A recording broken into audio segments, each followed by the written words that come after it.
работил в СОТ Стара Загора, автопатрул, длъжността. При изпълнение на служебните задължения отидах на обект, видях, че имаше проникване, задържах извършителя и общо взето така. На коя секунда отиде на обекта? 2 минути нещо беше пристигане. От реакцията до пристигането на обекта. Какъв беше обекта? Магазин за китайски стоки. Как беше проникнал нарушителя? Вратата беше напъната, отворена от него, после вече като не обясни.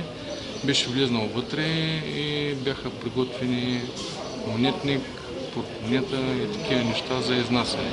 Обаче като ме видя, аз го сварях го точно на вратата, остави всичко и след това вече беше задържането и така.